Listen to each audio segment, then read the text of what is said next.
Good morning, good afternoon, good evening, wherever you are in the world.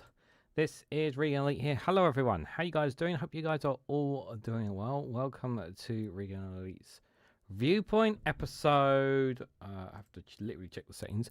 130 episodes of this series, guys. Absolutely crazy. Hope you guys are all doing well. The last Viewpoint of the year. Be back again on Monday with another show, of course. For those who don't know what we do on this live stream, we cover stories from the UK. We've got 6 different stories to look at, and we have 2 funny videos, one in between the series, the show, and also one at the end for reference here, guys. So welcome everybody. Normally go about an hour and a half, something like that. Sometimes less. It depends how long we discuss the topics that we have for today. Here, plenty to stick our noses into and give our thoughts as well. Jao, good to see you there. Hope you are doing well, guys. If you get a chance, do check out Jao's YouTube channel as well. Link for that is in the description. I'll just give a quick update. I did reach out to. I've reached out to Max Robespierre to try and give me because he had connections to someone in YouTube, but that person hasn't gotten back to him, I'm afraid. And the person who has been helping me has been really unhelpful, unfortunately. And someone on Discord basically said, "Yeah, I'll help you get past your appeal. Yeah, you just got to pay me £250." And I'm just like, "Will you what?" Yeah, if anyone's on Discord, they'll see what I mean on the general chat. The guy basically was like, I don't know who he is. I don't know anything about him, but he literally said, "Yeah, I can." Like, I asked him questions, right? And before he even give me anything, he said, "Oh yeah, but I charge you for it." And I'm like, I'm not paying you for anything. Like, just like, yeah, it's a scam. I know it's a scam, guys. You don't need to tell me. Like, I'm not gonna fork over money to somebody when I know that they're not even going to help me. You know, they're just going to literally take the money and run away, because that's what people do. They'll say, "Oh, I'm helpful, I'll help you." I mean, it's one thing if it's somebody that I've known. Like, if it's someone on the chat, I would seriously consider it, because it would be, if it's someone that I've known or somebody that's deeply connected, that I've known for a good while, I might consider it. But like, just somebody completely out of the blue, subscribe to my channel, join my Discord, literally out of the blue, and just basically pulled a proposal in front of me. I'm just like, yeah, I'm not gonna do that, no. And besides, like, all I need to do is know how to appeal. Once I know how to appeal, and the problem is that since I put that video up, no one has given me an answer of how to appeal. And until I can get past that bit, I'm going to be stuck in limbo, guys. I'm going to be stuck in limbo, because the problem is nobody is giving me the answers to my questions. I can't appeal until I get the answers to my questions. So this is very frustrating indeed. But we'll touch on it more tomorrow and on that, guys. Some good news as well. The short videos are up for the next couple of days. Unfortunately, obviously, because membership is disabled, you won't see them until Tuesday and Wednesday. I can still actually do members only videos, believe it or not, but just nobody can see them, which is a bit odd. But I didn't bother. I'm not bothering with any cat video members posts because nobody can see them. So yeah. Counter Kev, good to see you there again, my friend. I hope you are doing well. Thank you again for joining us tonight. Pete's Music, good to see you there. Hope you've been jamming to plenty of music tonight and today. Hope you are doing well. And yeah, some of you guys I saw, obviously, Witchigoff's live stream. I was only there for about 20 minutes, and then I had to come away, unfortunately. But I'm pretty sure she had a great show, and I'm glad to see she's getting plenty of love as well. It's good to see. Personator, good to see you there. Yeah, I know it's very, very annoying. I generally like, a part of me feels like, yeah, once I know how to appeal, like once I get past the appeals process, I actually think, yeah, it'll get overturned fairly quickly. I just need someone to help me get past the appeals process. That's really it. You know, so I generally think, yeah, it's an error or something from there. You know, I generally feel that. But it's okay. If you guys, while we're in this situation, obviously, of course, if you guys want to support me in the work that I do, you can buy me a coffee or join the Patreon. Links for them are in the description. one of the two options there. Does help financially support me. Obviously, if you can't do that, which is totally understandable because not everyone can afford to, best way you can support me, guys, hitting the like button, sharing, subscribing. Those three things, if you can, are the best ways you can support me in a non-financial manner, guys. So thank you, guys, and I appreciate you guys all coming out as always. Really, really do. So let's get started. Let me pause myself on that other video there. Let's have a. I want to just come to. This is obviously the main story, the main topic of discussion. I haven't dived into it really, and guess now is now a good time to talk about it here. So the British Egyptian dissident apologises for tweets as the Tories push for the UK's deportation of this man. So the British Egyptian democratic activist Ali Abd El Fattah has apologised. For several of his old tweets that have resurfaced as calls grow for him to be deported from the UK days after he arrived following the release from an Egyptian jail. So I want to, before I actually talk about this man, I think it's only fair that I share the actual tweets of what this man has been saying, because context matters, guys. You know, because when I first heard this story, I hadn't seen the tweets, and I've managed to get some of the tweets of this man. Oh, wait a second. Let me. I'm not in the right spot. 1 second. Let me go to the right page here. Right, here we go. So let me see if I can bring this screen up for people to see. Yeah, you can't see. Well, you don't really need to see all of them there. But you can take. Let me see if I can got the other one here. This is a bit. So this is the guy's. This is the guy's past tweets that he has made here. Yeah, this is past tweets that this guy has made.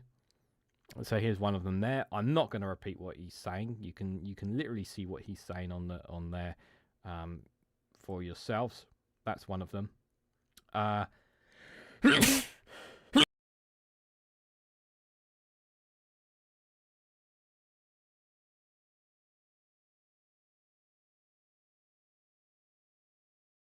Was not expecting that. Oh dear, oh dear. Okay, I can't show that one because that one. Yeah, my camera screen is not very good here. Okay, so the first one is quite clearly, you can clearly see it's completely disgusting comments there. You can see from this guy. The other one there, he says, living in South Africa in general has convinced me that violence is acceptable and that the extermination of whites is a desirable thing. This is what he has stated. He says, also, another tweet, he says, because no medication can reverse God's will. He should subject his anger at good for creating those dirty homosexuals. So he's very anti-LGBTQ+ as well. And there's another tweet of his. I know you guys can't see it, but I'll read it for you. Not unleashing a campaign of mass pundit violence against white people was South Africa's biggest mistake. This is the kind of I'm going to read some of his other tweets here. He says, yes, I consider killing any colonist and specifically Zionist heroic. We need to kill more of them. He says, police are not humans. They don't have rights. We should just kill them all. That's what he says. F that. Sounds like you need more fear. Random shooting of white males should convince them racists cost lives. I'll switch to something else. Advocating killing police, hating white people, assassinating plot against Saeed al-Imran. Dear international PhD student, by the way, I'm a racist. I don't like white people, so piss off, is what he said. He also says, to play a Jew, you have to be a Polish accent. Playing a North African Jew just doesn't work. It's too complicated for them, he says. All of Palestine is occupied. Egyptians do not recognize the legitimacy of the state of Israel within any borders.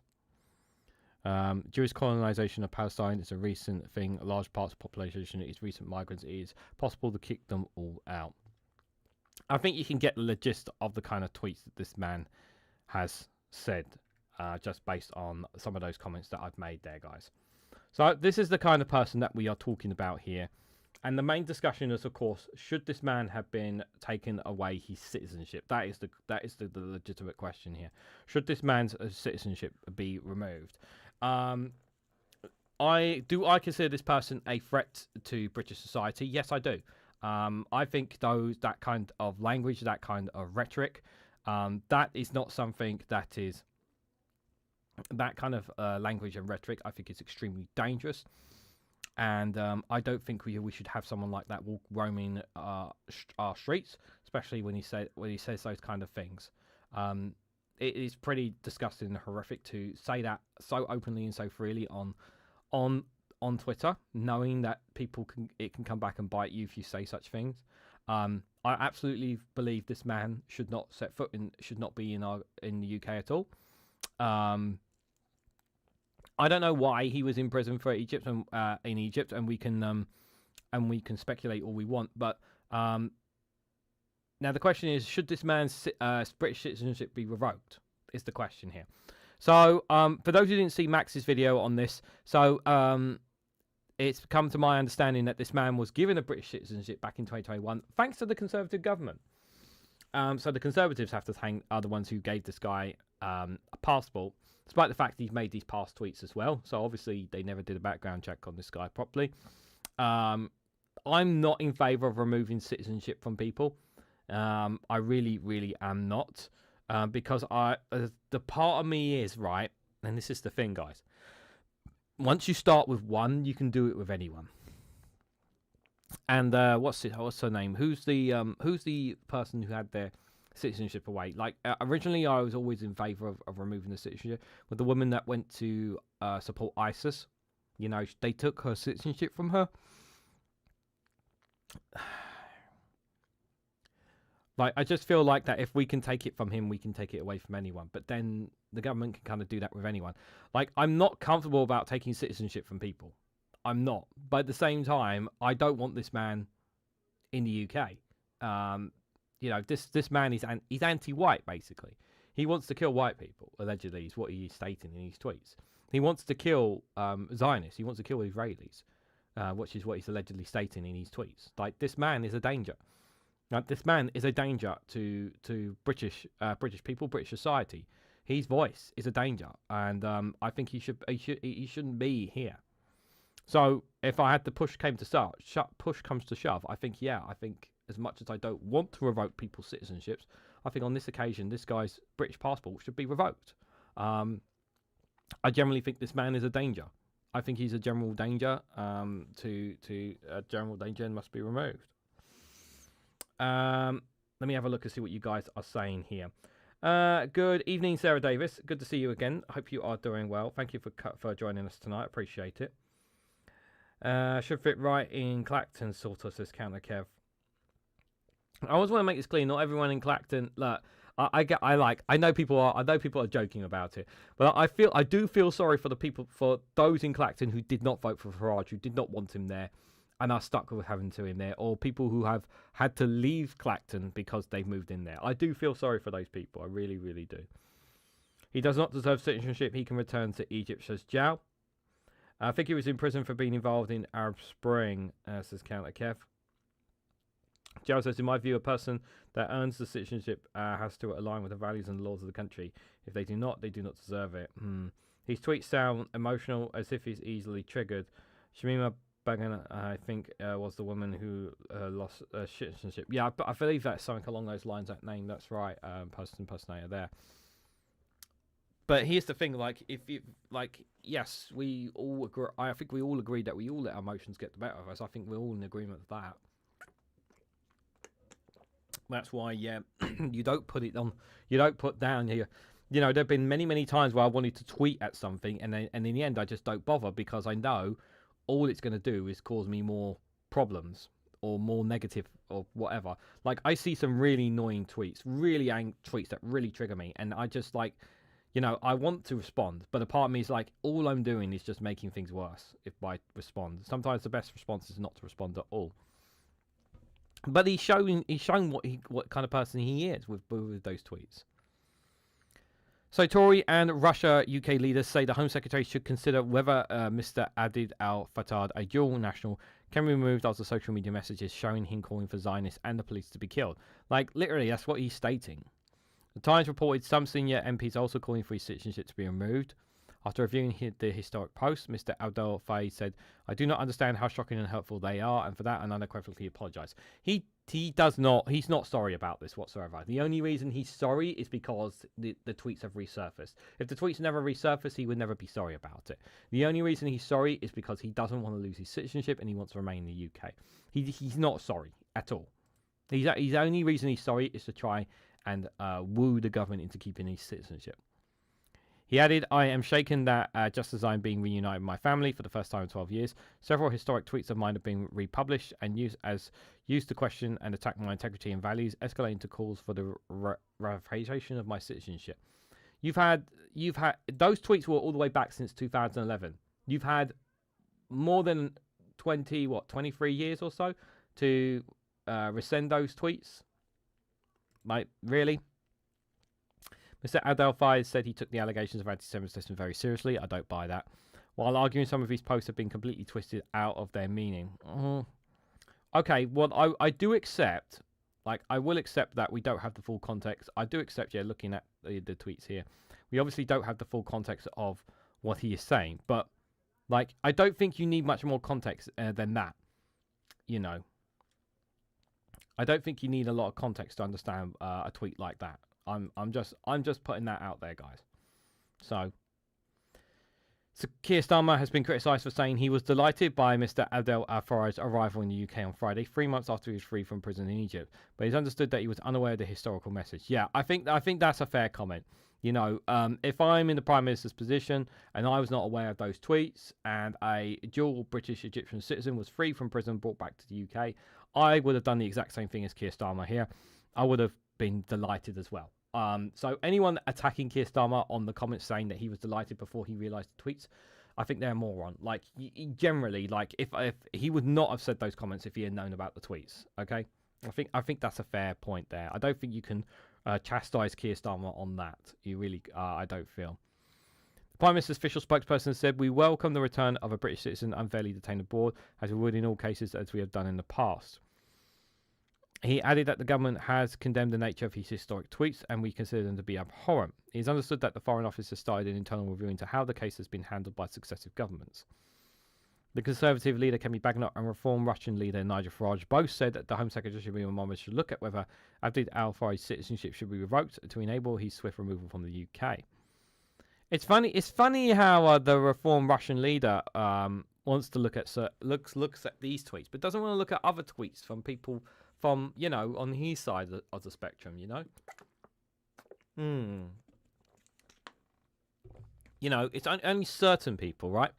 If it was white people saying it, it'd be a different story. Farage said in a letter to Mahmoud, it should go without saying that anyone who poses racist or anti-British views, such as those as him, should not be allowed into the UK. This is where I sadly do have to agree with Nigel here. This, I'm not in favour of removing people's citizenships. I really am not.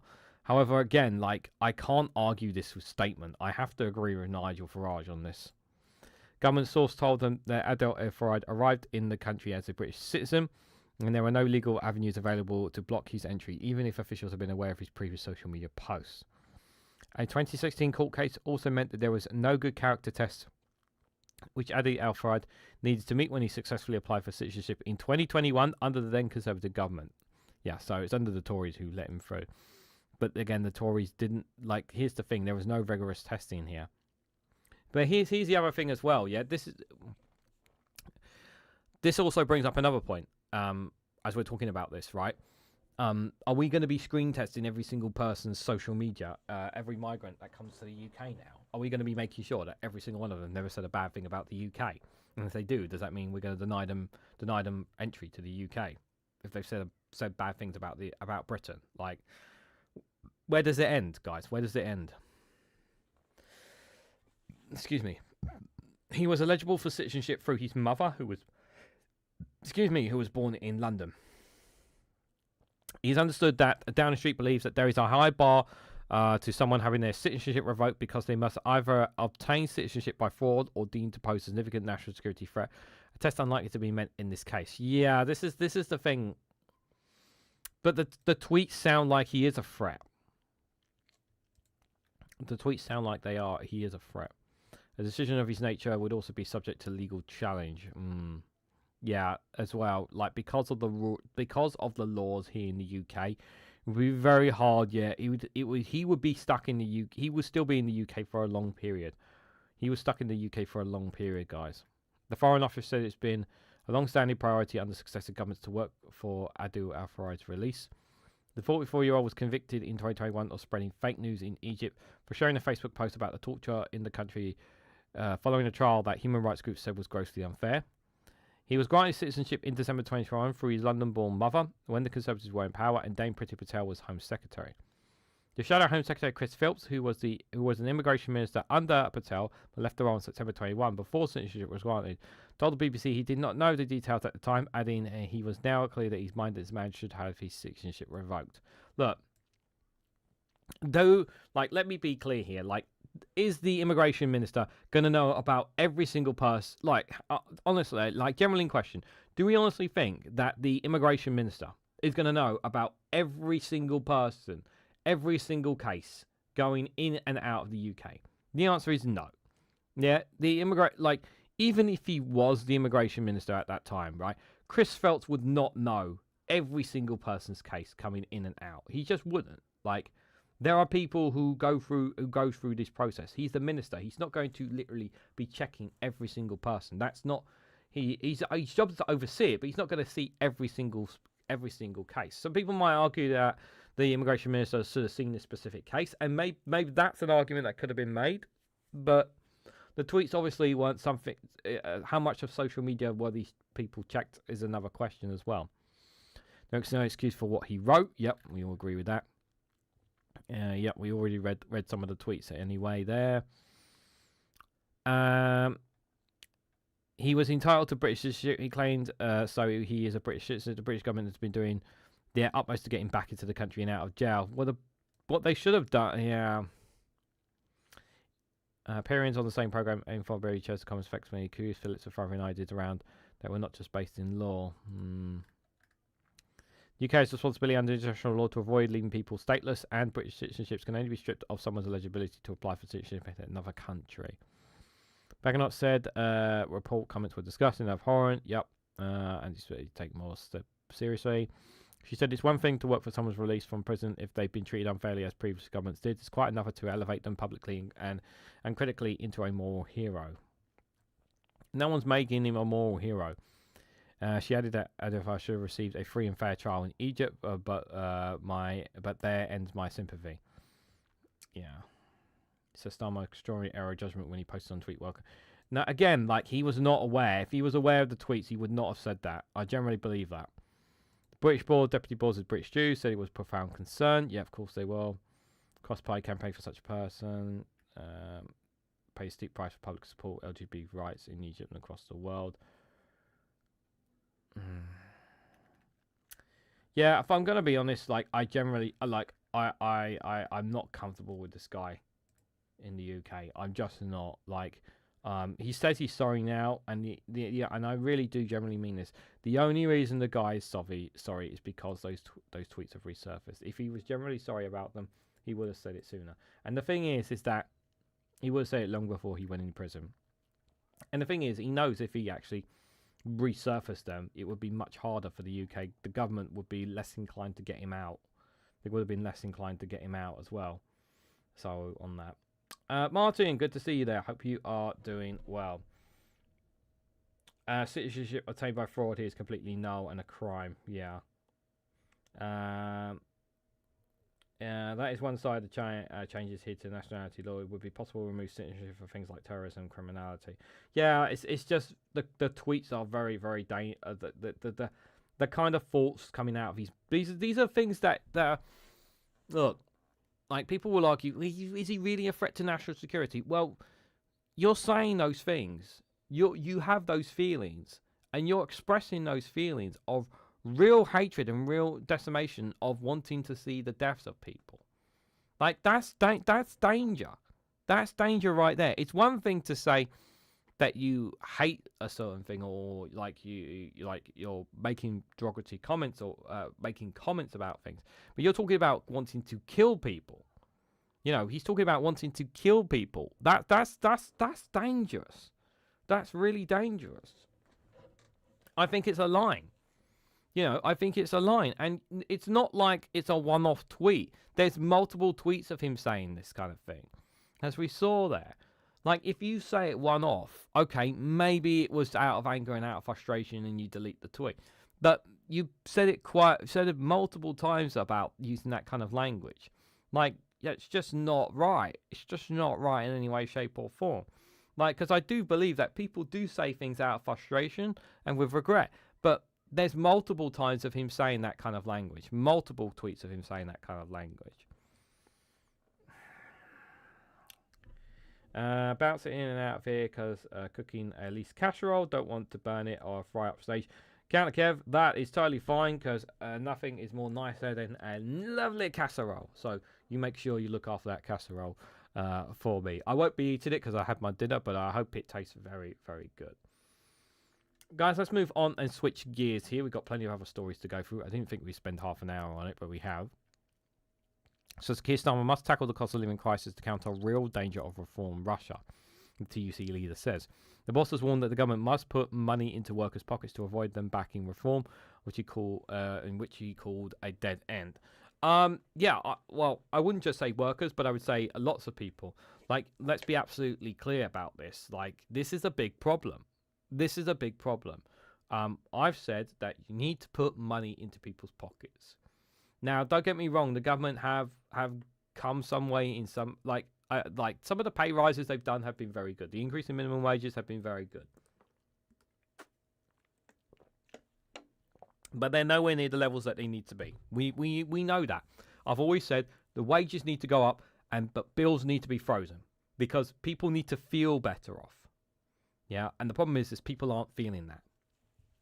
I mean, they're doing a lot of tinkering, is what the Labour government are doing, and tinkering is only going to get you so far. Like, for example, like freezing the rail fare. Like, I as somebody who uses the rail fare to travel to see my parents, like, I'm happy about that, but it's not. It's still like you're freezing it. You're only. It's not like it's still going to go up again at some point, and I hate that. You know. Stephen Banker, good to see you there. Hope you are doing well. So Keir Starmer must tackle the cost of living crisis in 2026 or risk a further surge in support for Nigel Farage, the boss of Britain's trade unions, has warned. He's told Sky News that many voters are disillusioned with mainstream politics because change is not coming fast enough. This is the problem. And how many times have we said that you have to be patient if you want change? I honestly said this. It's going to take time. And the problem is people are impatient. People want change real fast. But there's a lot of... I do feel that there are things Labour can do a lot faster, but they're choosing not to. In a hard-hitting New Year's message, his organisation, the Trade Union Congress, has published research showing many people are skipping meals, cutting back on heating and feeling financially worse off. Yeah, this is absolutely true. Unveiling a joint TUC and 38-degree study by pollsters at Southampton, the TUC General Tosco news, the cost of living crisis may no longer be in the newspaper headlines every day, but lots of ordinary people are struggling to get by. Yeah, this is the thing that infuriates me. The media don't talk enough about the cost of living crisis. People are still struggling to get by, and they don't talk about it because they're trying to paint this picture to people who aren't paying attention that it's not actually happening. That people are totally fine. That everything's hunky dory. It's not. There's a lot of people still suffering from it. 1 in 3 are not turning on the heating because they're worried about paying those bills at the end of the month. 1 in 5 are skipping meals, and a whopping 80% of people say that their finances aren't getting better. That's why the government has to absolutely focus on driving up people's living standards. We saw some moves towards that in the budget this year, help to tackle heating bills, raise the minimum wage, holding down train fares, and crucially lifting the two-child benefit cap.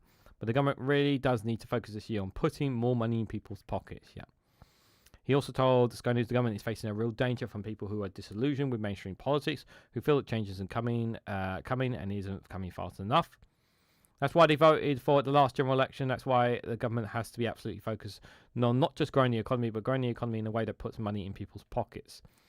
And if they don't, there's a real danger that far and populist right Nigel Farage and the likes of Tommy Robinson, the politics of division, the politics of fear, and the politics of despair will take hold. We need to give people hope. This is exactly what Zach Polanski is offering. Zach Polanski is offering people hope.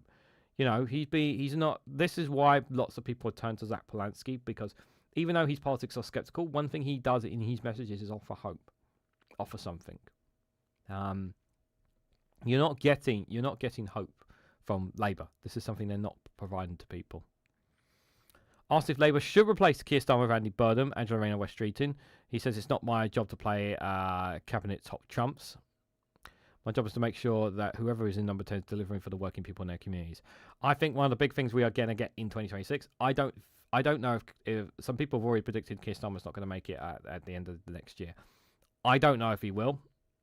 It really does depend on how the local elections go. Things can change between now and the local elections. It can change. He says there will always be speculation about leadership when a PM is trailing in the polls. But from my perspective, it's really important that the Prime Minister and the government don't take their eye off the day job, which is delivering for working people and their families and communities up and down the country. Our members want to see that boost to the economy that they can feel in their pockets, and that's their priority rather than who's up and who's down the cabinet. He also hailed reform as a dead end. Working class people in this country can't afford reform. Nigel Farage will scrap those new rights for millions of workers. He will privatise our NHS, which West Streeting is already doing. Reform would let loose deregulation in the City of London. That's not an agenda that works for the working people. Yeah, you don't want to be deregulating the City of London. That would be very, very bad. Union Boss also gave his first reaction to the election of left-wing Angela Egan, who was expelled from Labour under Sir Keir as General Secretary of Britain's biggest union, Unison. It's a democratic union and it's Unison members that decide who leads that union, he said. Today he's looking forward to working with Andrea and 46 of the TUC's other unions to make sure we stand up for millions of low-paid workers. Unions are really the unions do not have the same, are really not as powerful as they used to be. They really are losing the battle.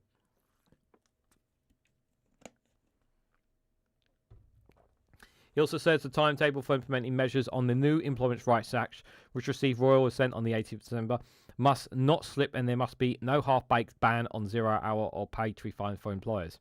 The Employment Rights Act has the potential to transform lives for works of millions of people. Mr. Newark explained sick pay from day one, and end to exploitative zero-hour contracts, and people giving unions voice at work. The Employers' Rights Act is a huge step forward. Yeah, look. Yeah, I really am. This is a big positive from the Labour government. The Employment Rights Act. It's a very, very important thing.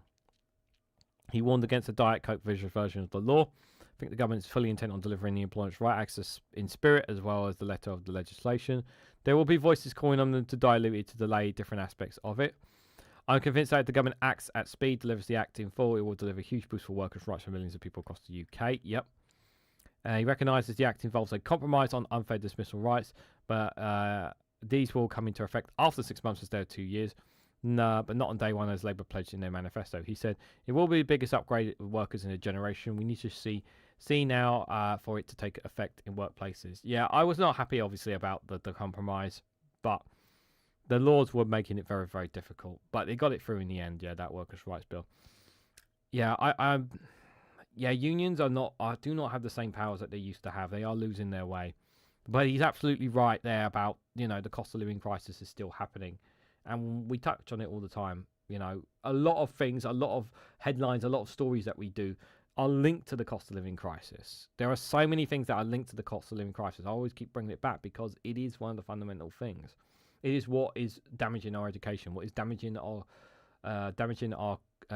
when it comes to crime, our justice system, our prison system, our healthcare system. Pretty much our everyday aspects of our lives in the UK is being damaged by the cost of living crisis. And until we address it, it's not going to go away. We need people to have money in their pockets. We need people to be better off.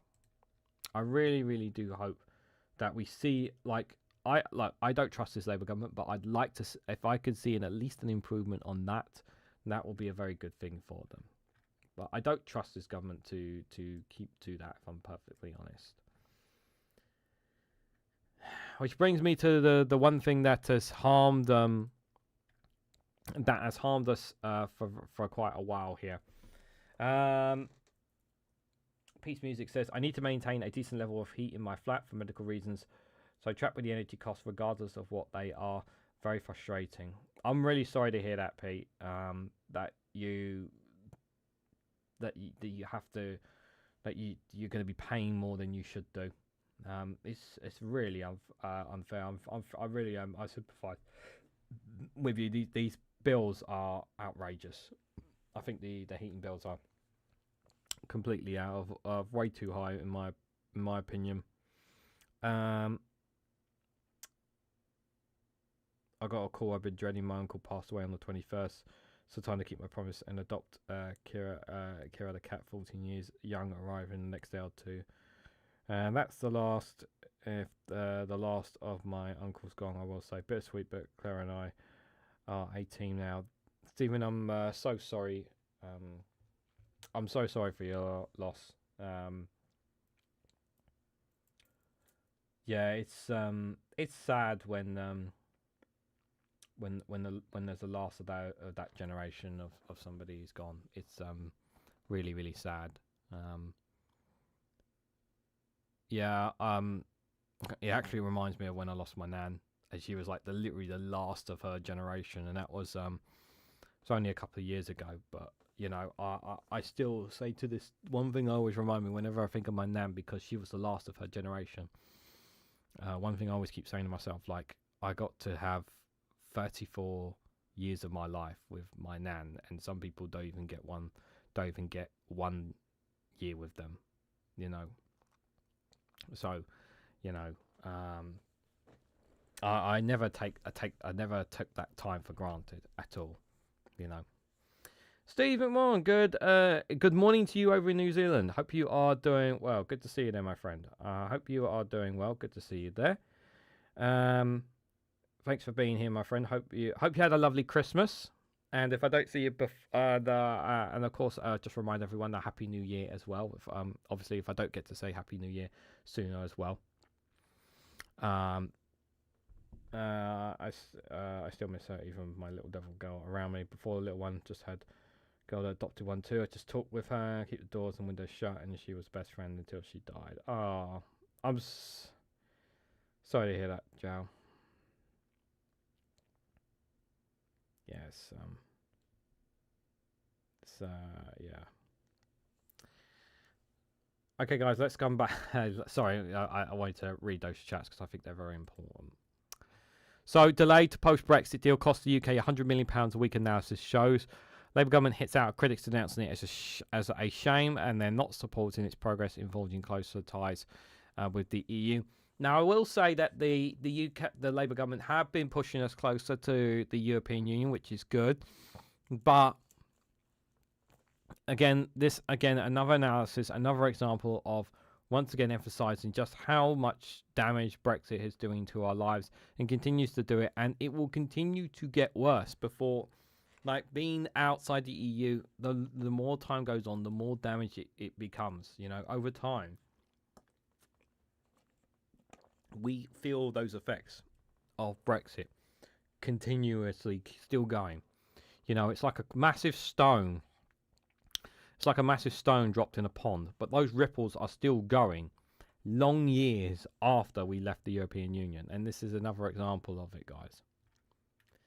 So Britain is missing up to £100 million every week that a landmark deal with the European Union is not in place, according to a new research that has prompted calls for Keir Starmer to urgently break the Brexit economic doom loop. Months after the PM held his great reset with the EU, announced with huge fanfare alongside European Commission Chief Ursula von der Leyen, a key strand on food and drinks exports has yet to be finalised. The sanitary and psychosanitary SPS agreement would align Britain's standards with those of the EU, removing the needs for most certificates and checks on animals and plants being transported between the UK and the bloc. This is something he needs to get done. Now, if he gets it done next year, that'll be great, because I believe, there's going to be a review next year on the deal. So I'm worried that they're going to be looking at this next year, late next year. I understand they're not going to. I understand they're going to they might wait till them. I don't know if the review is before or after the local elections. If the 2026 review that they're having with the EU on the current Brexit deal, if it's before or after the local elections. If it's after the local elections, they just try to speed it up to get it done beforehand, if possible. The deal predicted to slash hugely expensive red tape and vastly increase the volume of imports and exports to and from the EU is worth up to £40 million a day to the UK economy. According to new research carried out by the House of Commons Library, this has led to calls for ministers to speed up the process.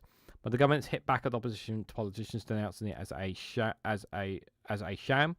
They that they are not supporting Labour's progress in securing closer ties with the bloc.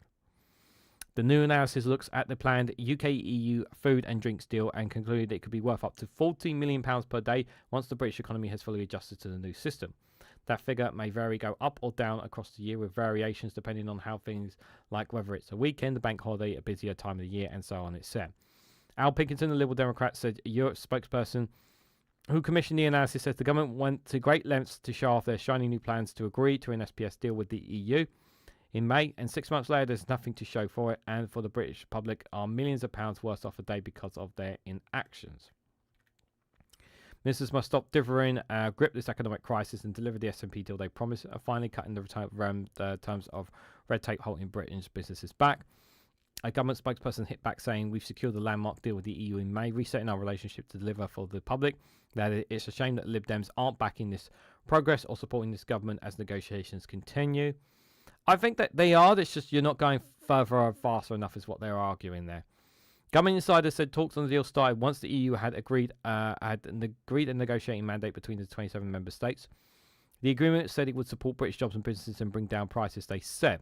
Brexit cost UK businesses £37 billion in the 12 months to last September. It emerged earlier this year. This led ministers to pledge to tear down the trade barriers between Britain and the EU. The figures also showed that the total trade with the EU was 5% lower than before Britain left the bloc. An estimated 16,400 businesses, some 40% of UK exporters, stopped exporting to the EU as a result of some Brexit rules. According to one study from the Centre of Economic Performance at the LSE, while others have never started. This is likely to be in part because of the increased complexity of the new export regulations. The supermarket giant Marks & Spencer's has said that it has had to rent a warehouse just to store the paperwork. Like, that's the problem. Yeah, the paperwork is absolutely nuts there. Brexit is like the old fable of one grain and rice in it to the next. It accumulates and doubles, says Jow there, yeah. Stephen Moore says, great Christmas. I became a grandfather on Christmas Day. A little girl and another Scottish citizen. On Christmas Day. I will say, though, being born on Christmas Day or around Christmas is not a great thing for the child. Their birthdays at the same time as Christmas are not good for the child in the future. But obviously, congratulations, my friend, becoming a grandfather on Christmas Day of all days.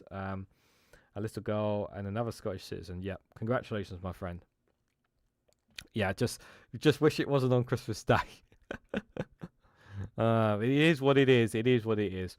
My partner was supposed to have been born in January, and she ended up coming out 5 days before Christmas. And I always joke with her. You just couldn't wait till January. You couldn't wait till January. You had to come out sooner.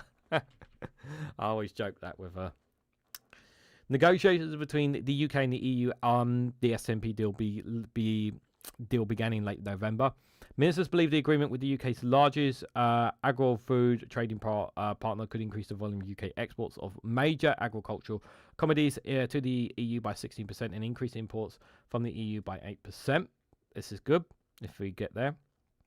Won't be enough, but it's still something. Overall cut to red tapes and other costs could deliver savings to business worth up to £1 million a month, the government estimates. At the moment, businesses are required to obtain expenses certificates and checks, including export health certificates to bring food across the border, which costs up to £200 for every consignment. Yeah, this is absolutely a nightmare. Absolute nightmare. As we just pointed out, like it did point out in the feed, like Marks and Spencer's having a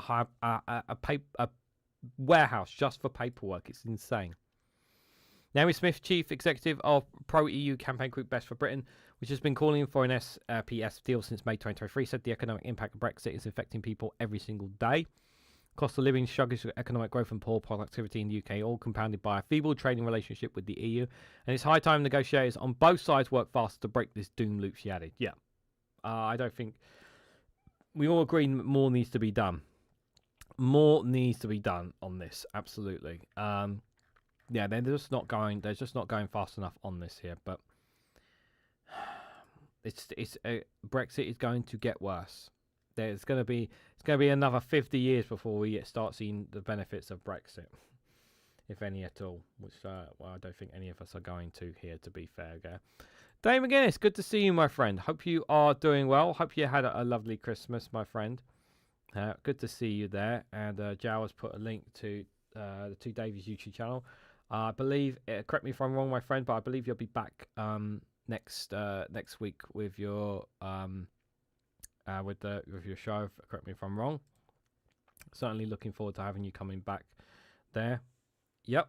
Congratulations. Yeah, of course, to Stephen Morn. Yep, there. Our farmers need a constitution that protects them and their land, or we starve. Good evening, Dank. There. I think Britain needs a constitution of some sort, so overall there. But I'm glad to see British farmers. I'm glad to see the climb down by Labour on the inheritance tax, but on the inheritance tax there, I do agree on that. I bet she loves that joke, Reganelite. Yeah, she's just a good wind-up joke. But she has her own jokes at me as well, to be fair. She has her own jokes at me as well. Right, guys, going to take a little break. We've still got plenty of stories to cover because we covered the first story. We took way too long on here. But I hope you guys enjoyed this funny video. I got some, pricked up some old classic ones here.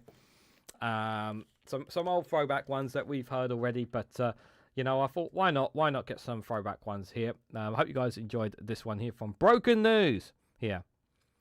The public is to vote on which billionaires get eaten first, guys. Who would you vote? Who would you vote for? Which billionaire should get eaten first? Let me know down in the comments below.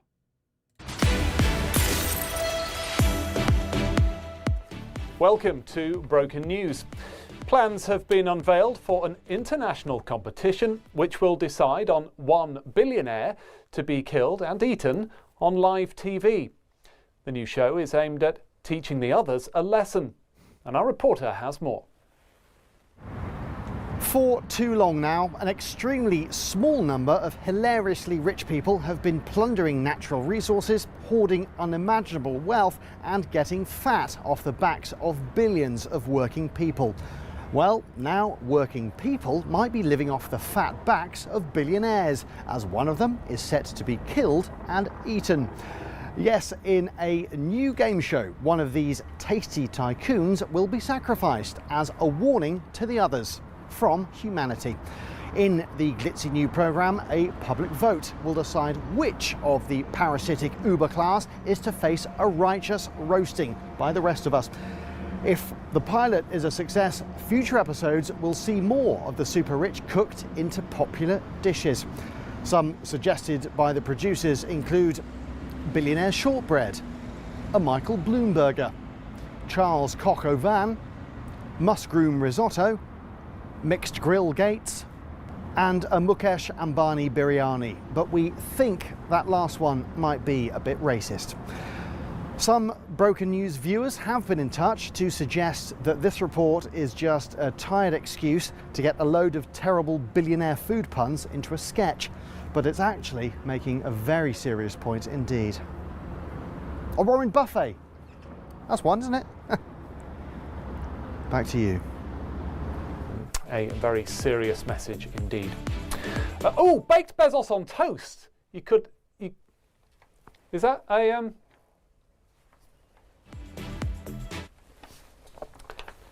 What a lovely story. That's all from Broken News. You're up to date.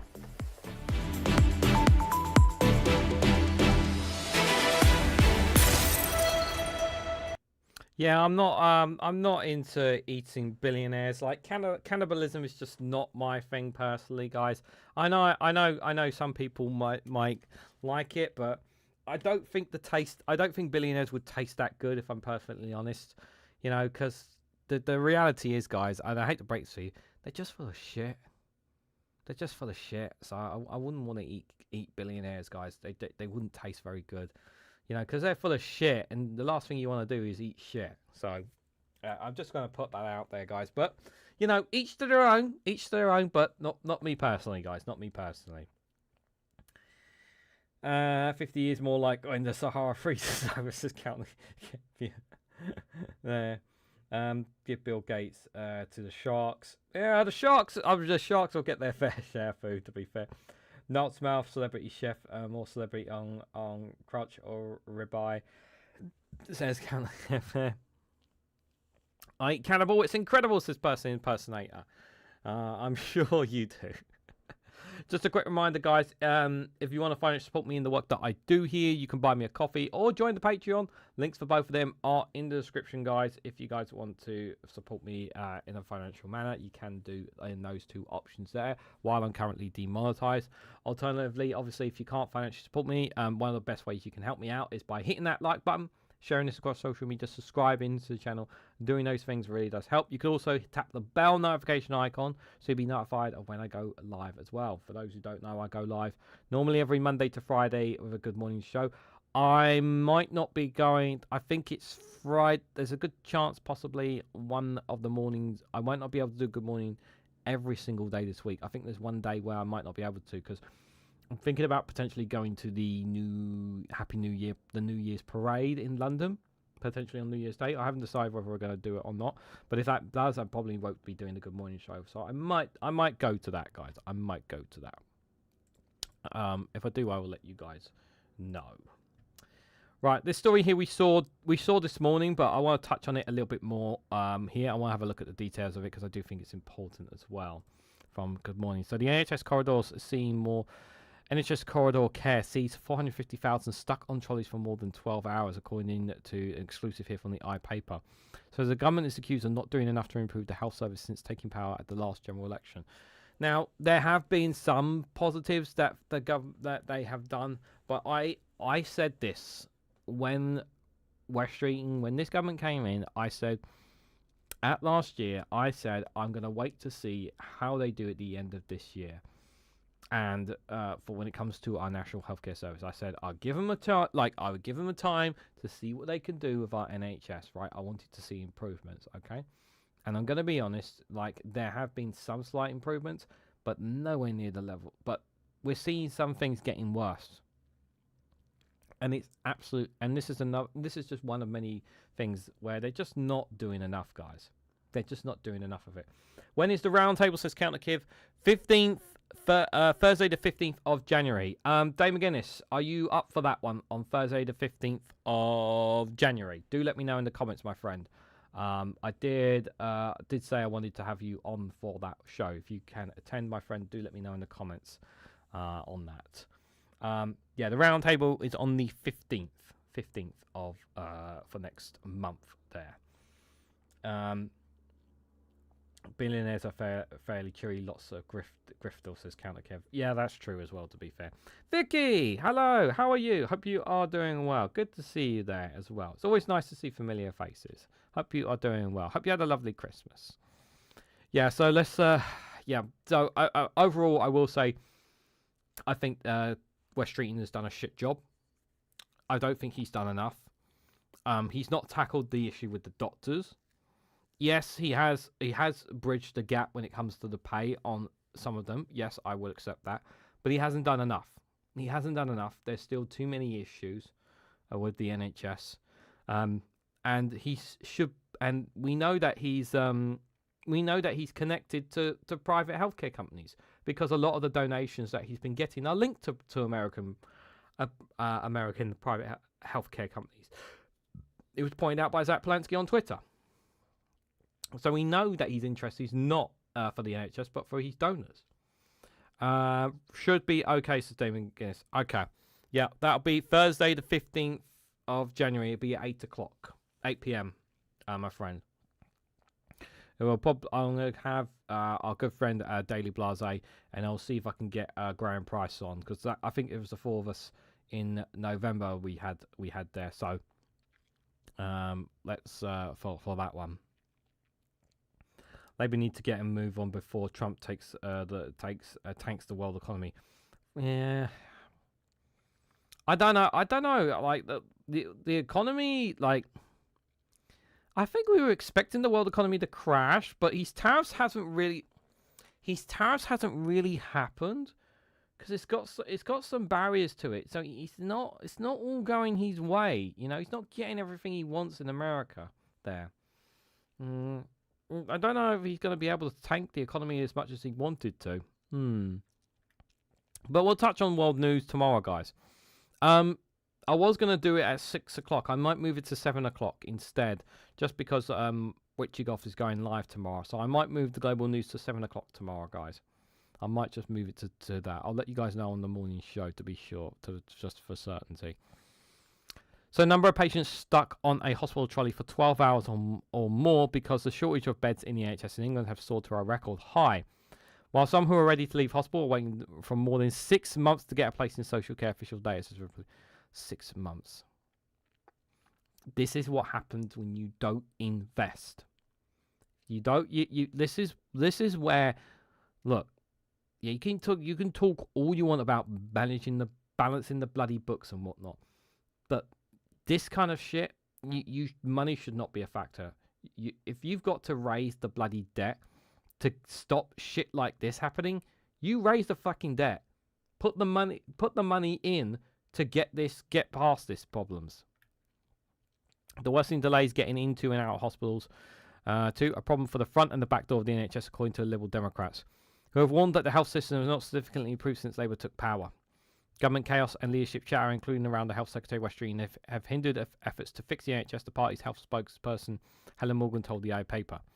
Analysis of the statistics published by the Health Service showed that for the first 10 months of 2025, a total of 452,000 patients in England face a wait of at least 12 hours between the decision to admit them to A&E and actually being admitted. You are now 400 times more likely to suffer that experience than a decade ago, when such delays were vastly rare. Just 1,148 people were stuck on a trolley for 12 hours in the equivalent period of 2015. It was in 2022, the first full year after the height of the COVID pandemic, when numbers leapt upwards and have continued to increase each year since. Freedom of information requests to 24 English NHS trusts found a similar increase in the delays to discharge them from hospital when a patient is deemed medically fit to leave but cannot be moved because of a lack of local capacity in adult social care. Multiple trusts reports having patients waiting 4 months or more to be discharged, with the longest delay of all clocking in at 268 days, nearly 9 months.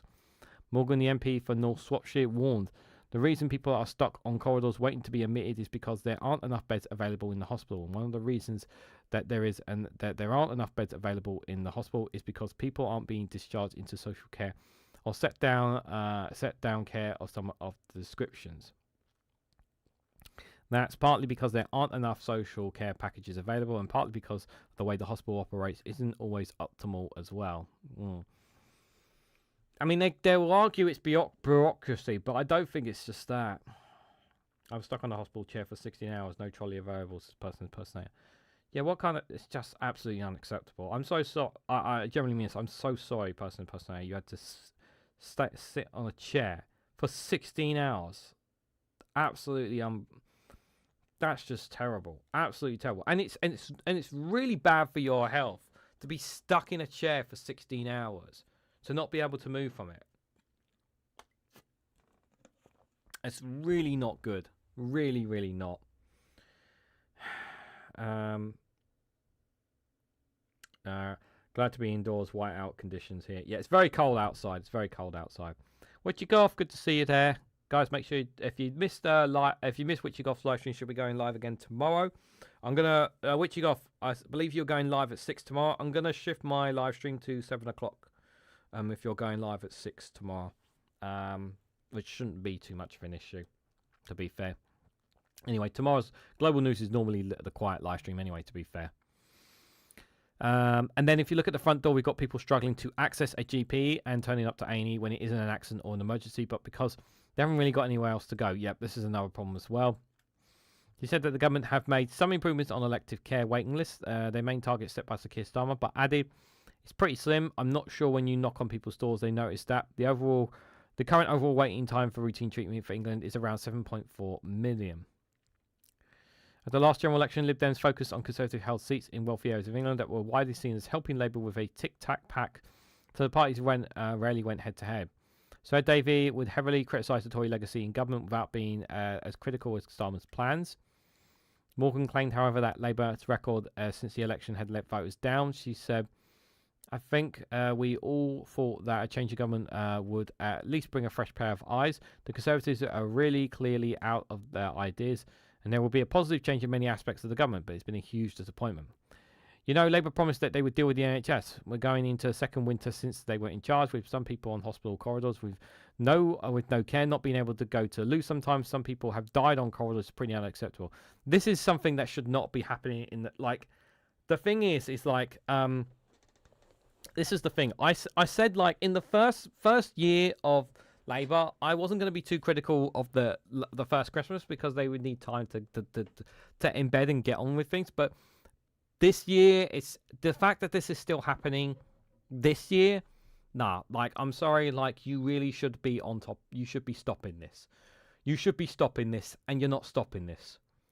And it does feel a bit like maintaining the status quo. And Labour can't, like, you cannot excuse shit like this. Like, you just can't, Labour. I'm sorry. That's all right. No, you don't need to. You didn't know, Wichigoff. If you're still going at 6, it's fine. I can go at 7. You just let me know. Let me know what you want to do. I'm not fussed either way. She added, you just can't blame the previous lot forever. You have to come up with a plan. Promises to overhaul social care through a cross-party independent commission have only been lip service, Morgan claimed, with just one meeting of different parties held so far and no more scheduled for the new year. And she said, I just don't think there's a joint up plan. It's chaotic, isn't it? You know, we've got all sort of background noise about whether West Streeting is planning a leadership bid. Yeah, this is the other thing as well. This is not helping either. Spokesperson for the Department of Health said no one should receive care in a corridor. The situation we inherited is unacceptable and undignified. Look, again, like, yes, we know the Tories left the things in a mess, but you can't keep blaming the Conservatives. You've been there for a year and a half to do something about this. We are determined to end it. Although things are tough right now, our investment in modernisation are making a difference compared to last year. More patients are being seen within 4 hours of arriving at A&E, and ambulance response times are 10 minutes faster for conditions like stroke or chest pains. Like, these are good things, but again, we need, like, it's not enough. This winter, we're investing about 400 million. Yeah, I'm really, like, the numbers are just one thing. Blah. Independent Commission on Social Care-led Baroness Casey will make interim recommendations on improving standards and strengthening accountability next year with a full report due in 2028.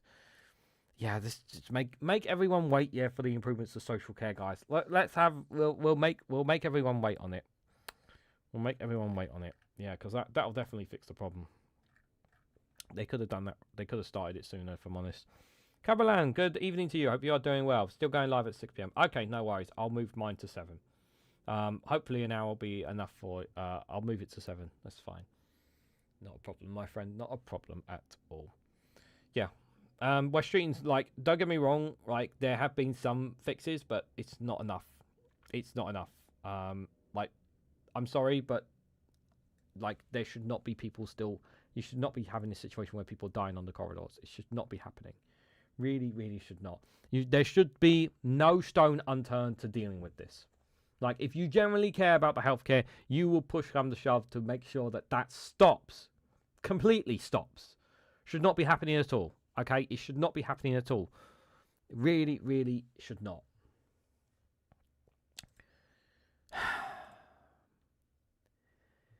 So one thing that always happens at the start of a new year, guys, as you guys know, a lot of people tend to eat quite a lot. They get fattened up and all that kind of stuff. And then they talk about, well, I keep talking about, you know, wanting to go to the gym, work out, new year, new you, all that kind of stuff. For some people, it's about weight loss. And I really am against jabs on weight loss, by me personally, even if they're okay. But everyone is different, but this is a concerning story indeed. So this is from The Guardian for reference. The UK's medical regulator warns against buying weight loss jabs from social media channels. The MHRA says buying from illegal online sellers can put health at real risk and is a booming black market. This is a real scary, and I don't know obviously what the costs are like in comparison to buying them, to buying the weight loss jabs from in a pharmacy rather than just buying them from online. Like, buying them on the high street is a much safer option than buying them from somewhere, from a website online you don't know anything about, you don't know much about them. I think it's very, very dangerous. I think it's really, really dangerous. Streeting's always been a bit Slim Shady. Yeah, he has been a bit Slim Shady, but he'll never be the real Slim Shady. because he can't stand up. Can't stand up. Can't stand up. Buy medicine online. What a great idea. I know, it's just insane. Like, I just, for me, like, I just think it's a red, like, you're just asking for trouble buying medicine online. I just think it's so dangerous. It's just so dangerous. Unless you're getting it through an official channel, like the official NHS in some way, shape or form, like, you should not be doing that. You really should not. And even if it's like these websites, you just don't know them. Like, I mean, if you're getting it from, like, if you're buying it from Superdrug or Boots or Lloyd's Pharmacy, and they have an online store and you can do it through their process, that's a little bit different, because yes, it is still private, but they are more reliable than it is when it comes. I don't know if you can buy certain things of weight loss jabs online. I don't know that. But those companies, you know them because they're on the high street as well for there.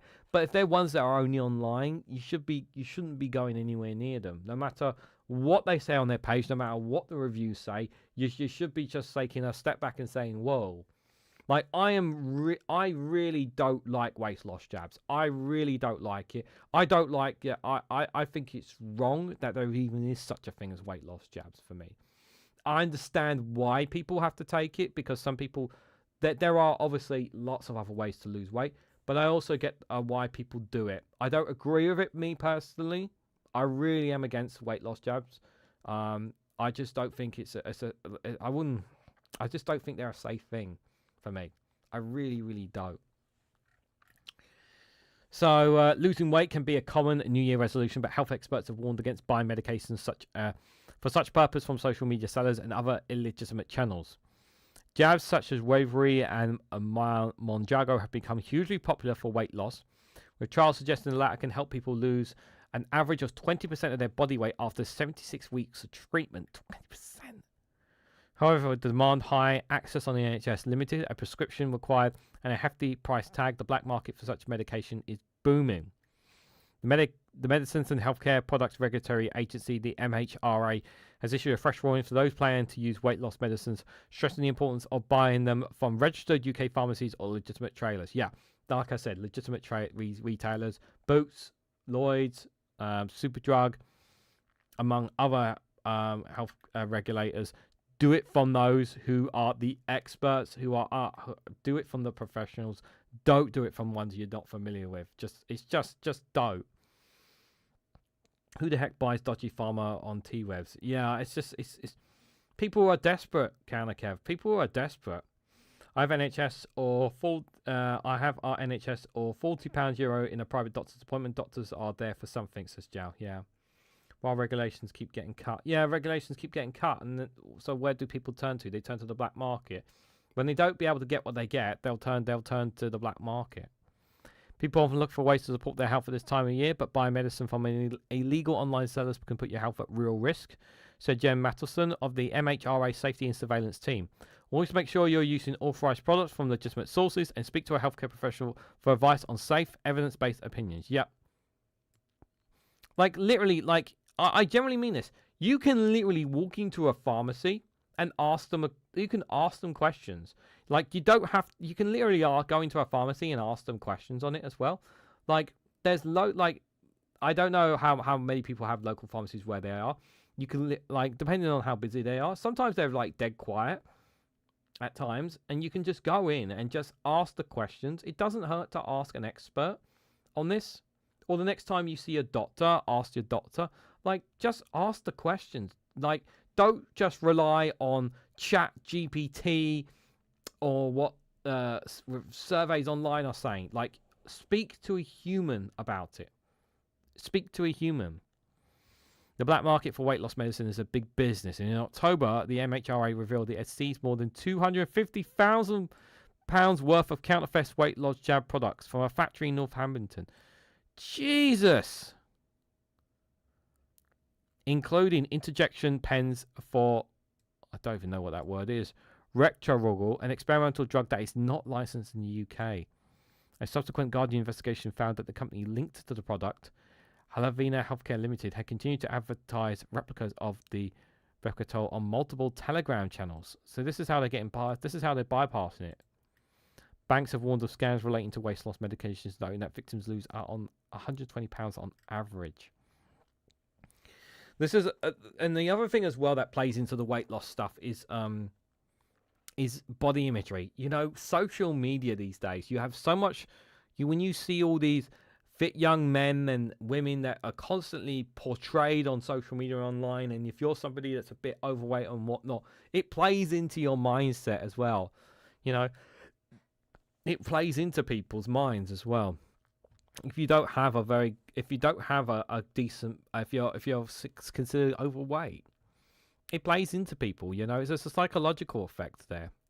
The MHRA has previously issued warnings about beauty salons, fake pharmacy websites, and social media posts selling prescription weight loss medication without a prescription, and illegal practice. But how do you stop it online? Like, this is the thing. Key signs to watch out for: agency notes on social media posts offering unusually low prices or miracle results or quick fixes. Yeah, this is like anything that tells you that. It's just so obvious. Among other concerns, the MHRA says products bought from such sellers could be counterfeit, contaminated, or contain a wrong dose, while they also may contain unlisted ingredients that could pose a danger to health. Experts also warned that illicit sellers may not store weight loss medication correctly, knowing that the safety and effectiveness of the drug could be impaired should they be subject to extremely cold temperatures or freeze. The Health Minister, Dr. Zubair Ahmed, said, as a practicing doctor and patient safety minister, I want to be absolutely clear. Please do not buy weight loss medication from unregulated sources. These products are made with no regard for safety or quality and pose a major risk to unwitting customers. Don't line the pocket of criminals who don't care about your health. Safe and appropriate license obtain obesity drug can be greatly beneficial from licensed obesity drugs can be greatly beneficial from those with clinical need, but should be obtained through a registered pharmacy against a valid prescription. Yeah, and again, I understand the costs. I know people are concerned about costs and whatnot, but again, please don't go on the black market. It just don't go there. It's just not worth the trouble. I cannot stress that enough, guys. It's just not a good idea. It really is not here. Just before we go to the last story, just want to see if we had any new members for Patreon. Not today. No, we have not. And no coffees today here. Hopefully hopefully tomorrow we'll have maybe a bit of change there. Retro Squirrel says Counter Kev. What Retro Squirrel? Squirrel. What's that about? Jal says people get vaccinated to COVID or flu in pharmacies, for example. It's possible. He says originally, I don't know how it is the UK, but I presume it's the same here as well. But all pharmacies have someone in charge with a specific course that allows them to even perform simple treatments and advise drugs. Stephen Banker says, just eat healthy. No, wait, that's a thing now. Who can afford to eat healthy? No, wait, that's a thing now. No worries, Cavalan. Thanks for popping in. Appreciate it. Elbows up, Canada. Says Ironman 007 there. Hello over in Canada. Good to see you there. Hope you are doing well. To our friends in the very, very cold temperatures right now in there. Hope you are doing well. CDN. It's your fault if you're sick, says Vicky. Yeah, that's what they do. They say it's your fault if you're sick.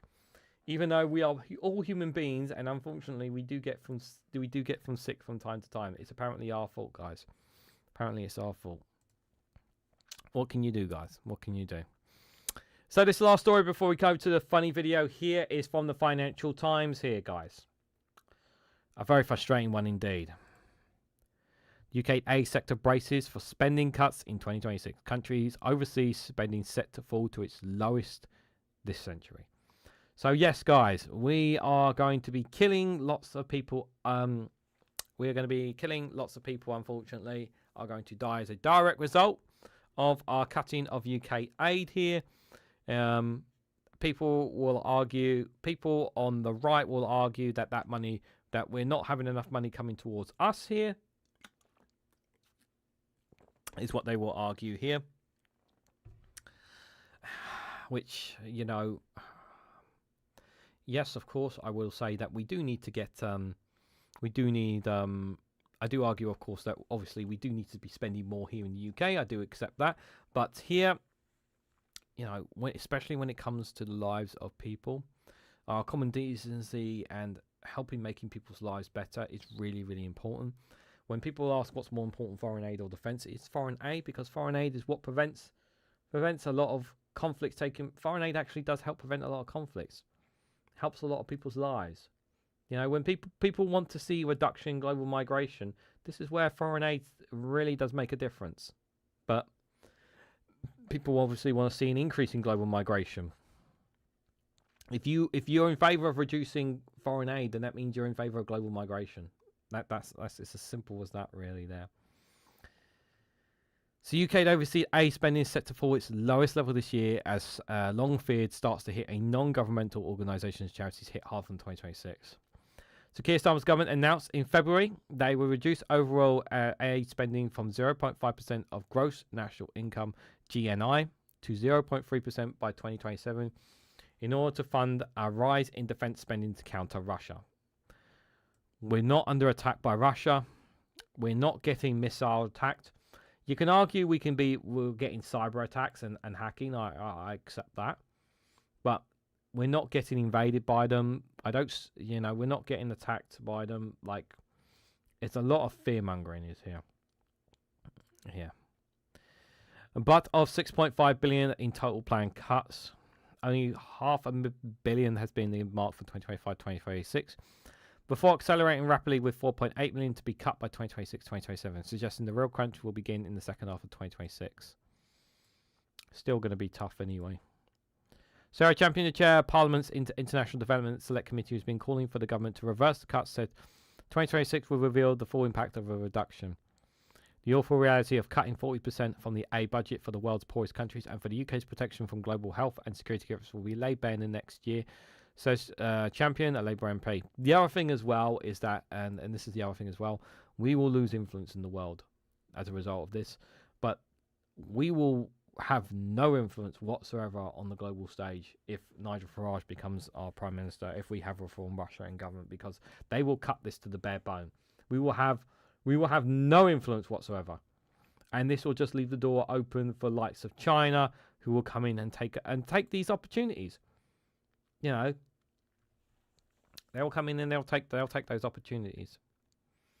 I'm divided in this one, Reganelite, because I question the sovereignty of the UK to provide aid. So, I get that point, Joe. There is this side of it where a lot of aid does not actually go to where it needs to go.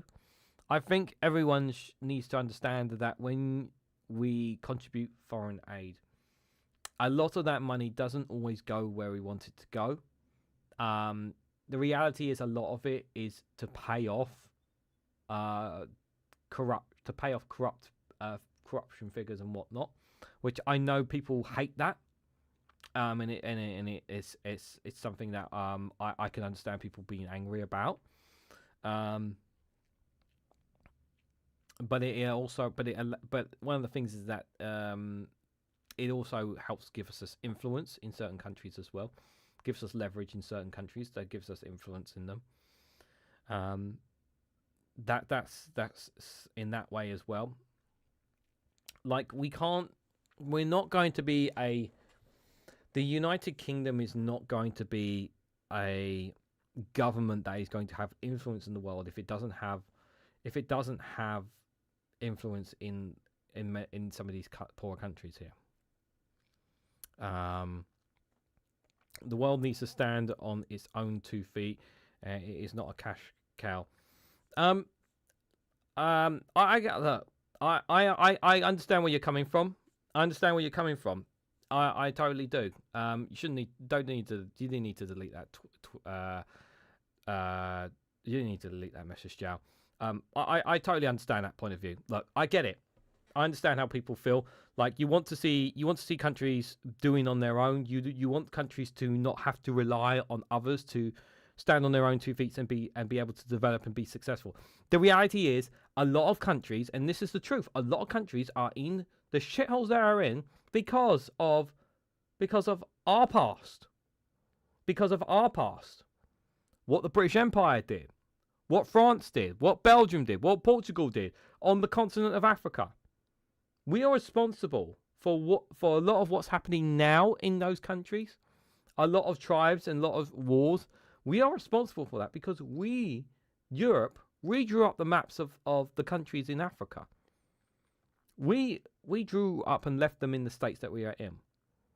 And we've never owned up to that. And we have our ownership and responsibility to help these countries. And this idea of, we should just leave them to their own fate, when we're the ones who fucked them over in the first place. Because that's the grim reality, whether you like it or not.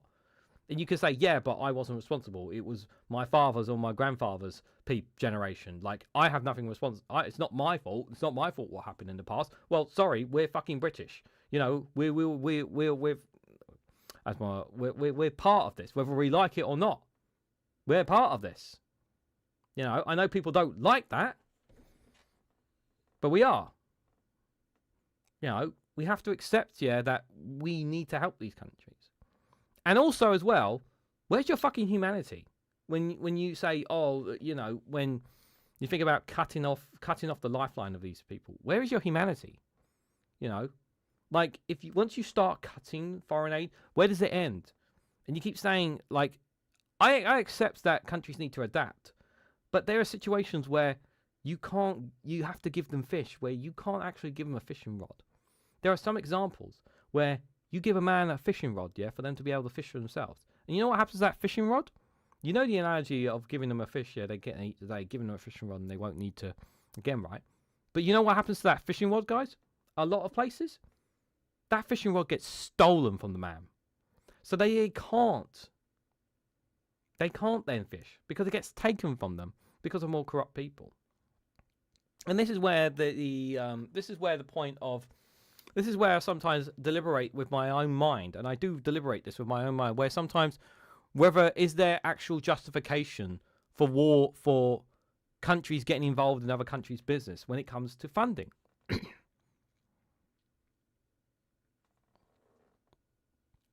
That's something that crosses my mind sometimes. You know, part of me feels like I wish we could just go in and sort out Sudan. Part of me wishes that we could, a part of me does that. But at the same time, it's like, well, you're sending British soldiers to die. Do you want them to die for another country? No, the public will not like that. Now, I understand. I totally understand where you're coming from. I totally understand where you're coming from about money. You know, it feels like money's being splashed against the wall. I totally get that point of view. But just because something is happening on the other side of the world doesn't mean it won't become your problem one day. You know, you cannot be if you're serious about wanting reduction in global migration, you can't be in favour of reduction of foreign aid. I generally want global migration to be reduced, and the only way they can do that is we help these countries that are suffering from war, from famine, from climate change. We need to help them build the homes, build the schools, build foundations. You know, Labour keep talking about wanting to build foundations. We should be helping build the foundations for these nations so that they get to a point where they don't need the foreign aid. The question should also be the question should be where that money is going. No, we are not. We have never went into the centre of African content and routine for the slaves, and neither any of my ancestors or yours freed the slaves. Dank, I strongly suggest you go read up on your history. You obviously are not familiar with the British Empire and what it done. You need to read up on the British Empire.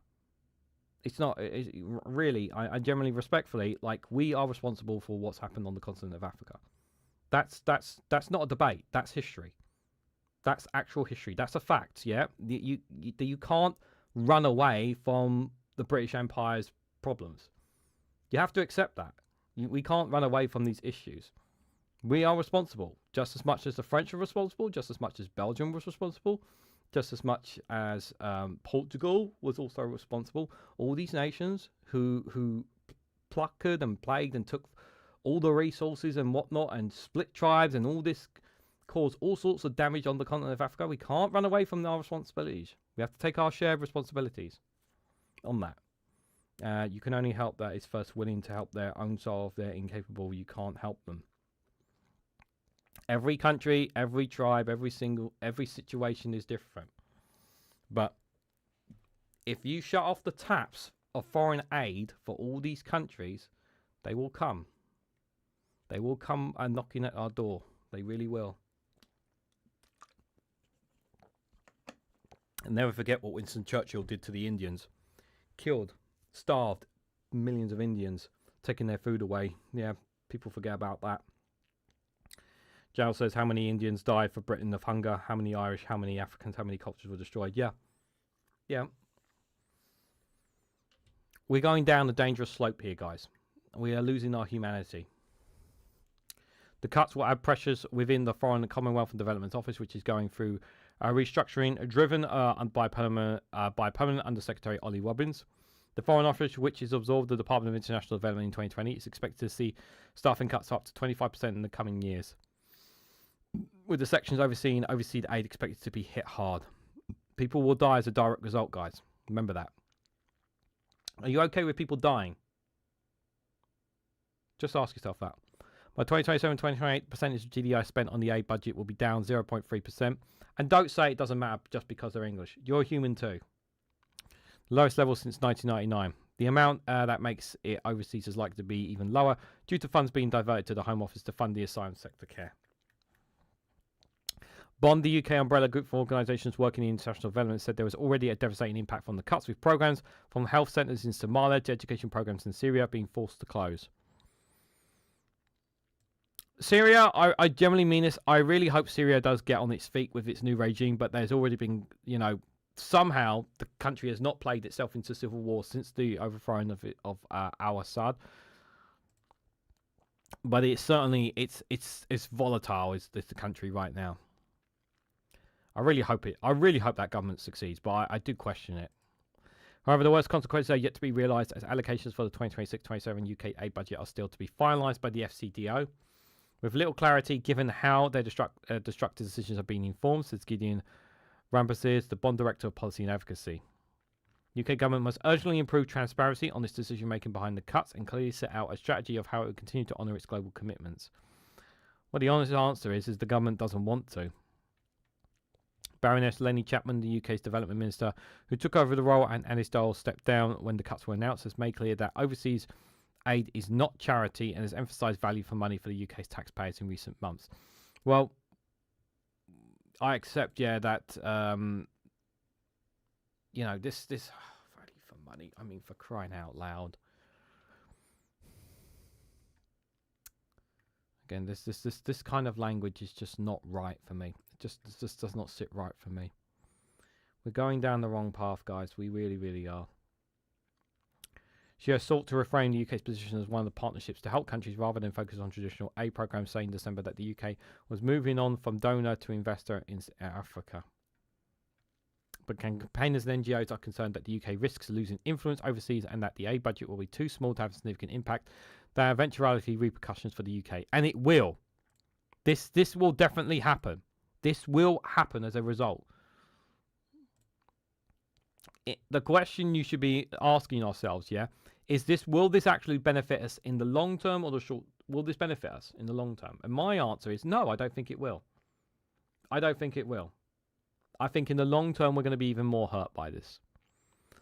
I think, I generally believe that we are doing this because we are cash strapped, because we don't want to tax the millionaires and billionaires, because Labour are terrified. Let's take a bit more money out of foreign aid as a shortcut way of reassuring the income. It's not going to fix the issue. Spokesperson for the FCDO said the Prime Minister had made the decision as defence and security was the first responsibility of any government. Well, again, I have to emphasise, keep going on about defence. Well, this might shock you guys, but we're not at war. I know, shocking. We're not at war. I know. But people have a tendency to forget that, don't they? People keep thinking we're at bloody war. And they're buying into it all the goddamn time. All the goddamn time. We learn a lot about what we did and what other European nations did. We don't gold in history reveal it. Try making gods out of humans and you get demons. Yeah. Duchess Net, good to see you there. I hope you're doing well. A nation with 10 million people will receive 160,000 Ukrainian refugees. 70,000 people are still there. Do you think we are in an economic rut, says Sturtree? Yeah, well, I do believe so. I do think we are still in an economic rut. Yeah, that I do agree with. I do agree with.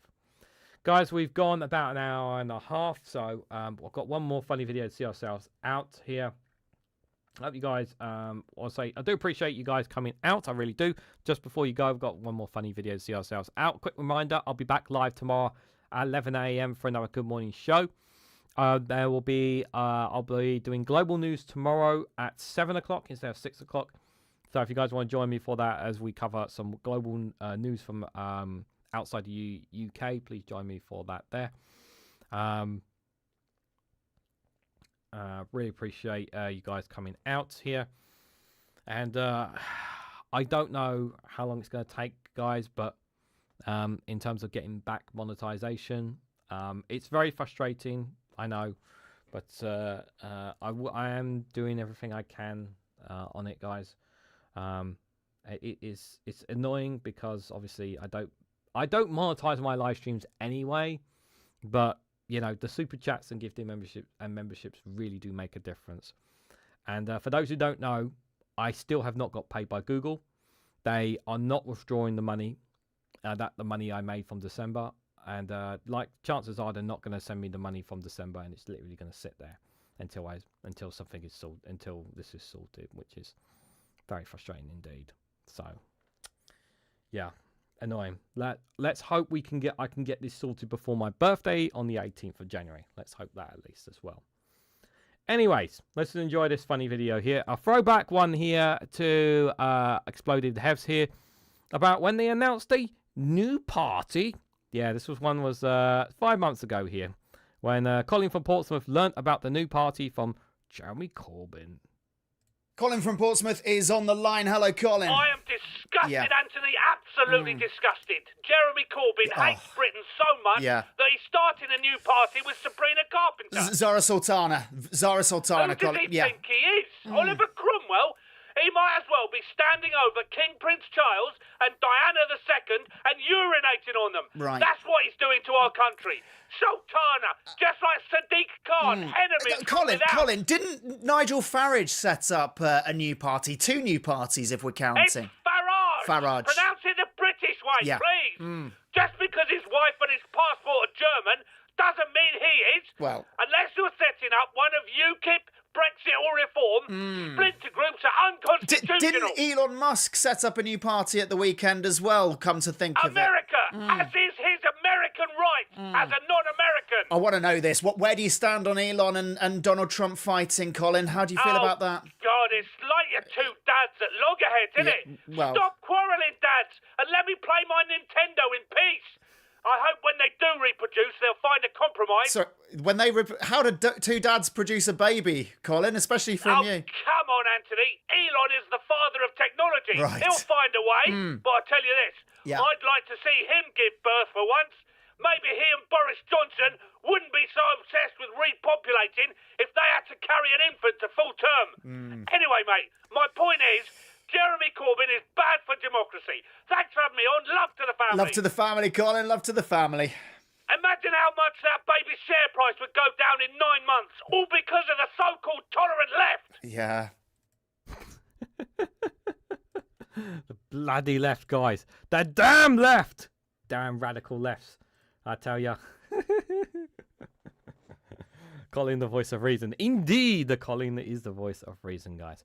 So thank you guys all for coming along tonight. Thank you guys for all your comments. I really appreciate it. Hopefully, I'll see you guys tomorrow for another Good Morning show if you can join me at 11 o'clock. If not, I'll be back live tomorrow at 7 o'clock for Global News. As for New Year's Eve, I won't be doing an evening live stream. I will be doing a Good Morning show. Whether or not I'm thinking about possibly doing like a premiere video for New Year's Eve in the evening, just for you guys. Because I'm actually planning to go out New Year's Eve, so I won't be live streaming New Year's Eve like I did last year, guys. But I might have a premiere video to drop for you guys, just something, yeah, for you guys to come together at least there, anyways. But before you guys head out, if you can for me, please hit that like button, share this across social media, subscribe if you haven't to already. Do check out links for other platforms down below. If you want to financially support me, again, you could buy me a coffee or join the Patreon. But if not, just do those other things. It really does help go a long way. Leaving comments in my videos also does help as well. So thank you all so much for watching, and I hope to catch you all very, very soon.